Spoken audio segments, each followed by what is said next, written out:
Starting the 10th of December, Under-16s in Australia are banned from using major social media services. The Australian government says the ban, which is a world first, is aimed at protecting them from harmful content and other risks such as cyberbullying and grooming.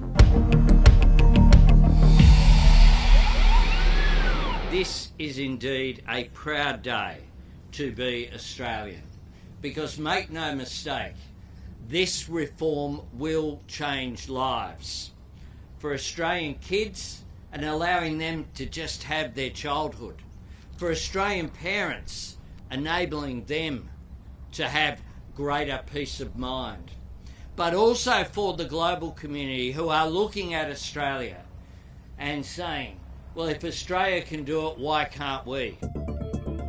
But some have argued that the ban disregards the rights of children. Platforms will now have to introduce strict age verification checks, and those that fail to comply could face huge fines. So why is this being done? What's blocked? And how will the ban work?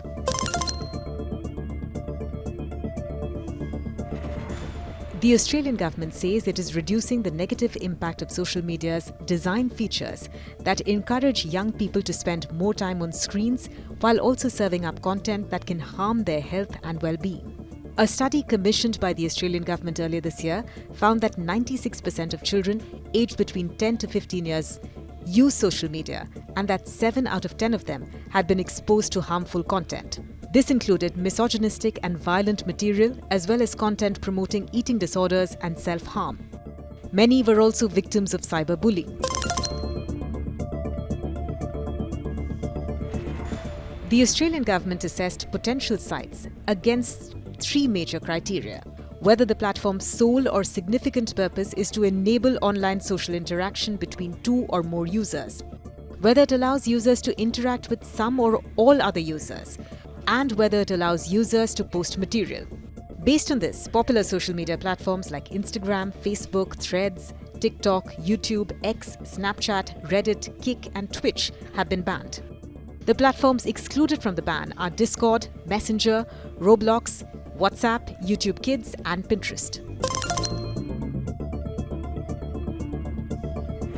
Children and parents will not be punished for infringing the ban. Instead, social media companies face fines of up to $32 billion for serious or repeated breaches.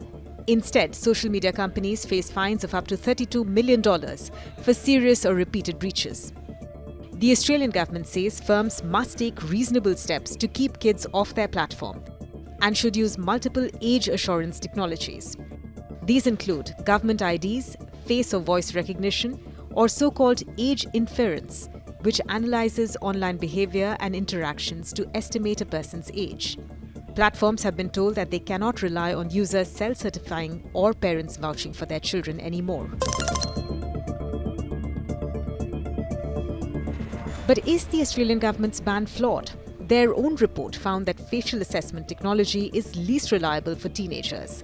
Some fear that age assurance technologies may wrongly block adults while failing to spot underage users. Critics also argue that the ban, even if it's properly implemented, undermines the ability to protect children.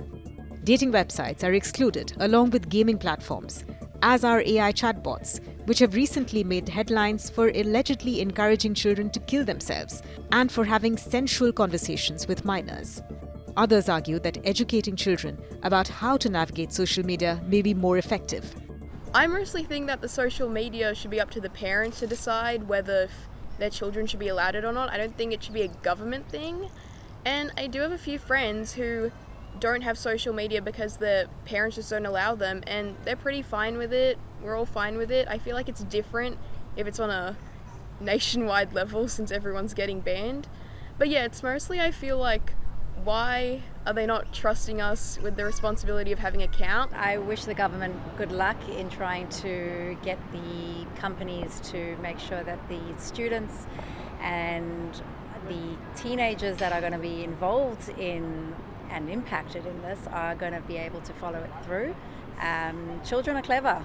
They can work systems much cleverly than adults actually realize. So it's going to have a big impact, but hopefully for the better.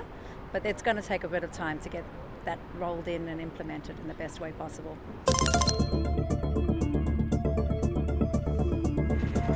Social media companies have been concerned and cautious since the ban was announced in November 2024.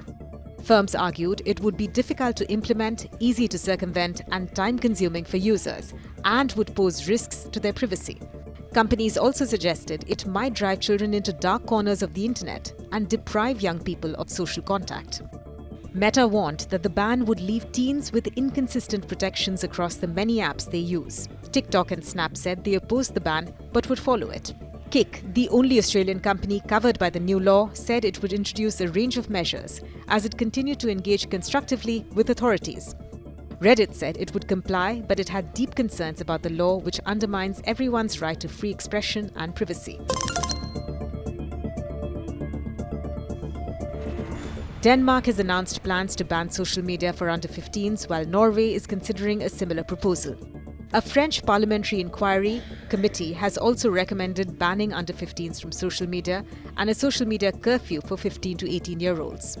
The Spanish government has drafted a law which would require legal guardians to authorize access for under-16s.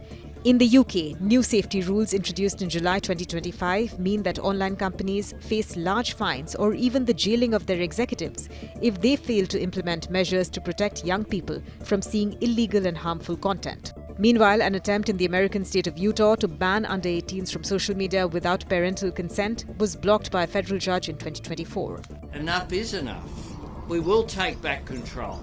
The Australian government has presented the ban as a strong response to bullying, mental health concerns, and exposure to harmful content. Yet, none of these problems are solved by cutting off access.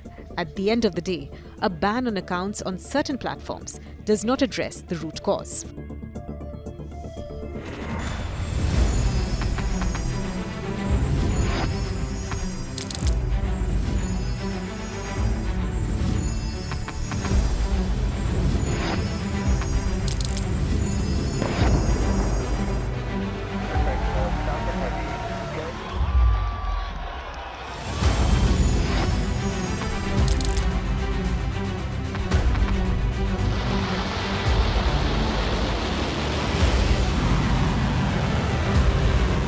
Been fighting so long and so hard that they don't know what the they're doing.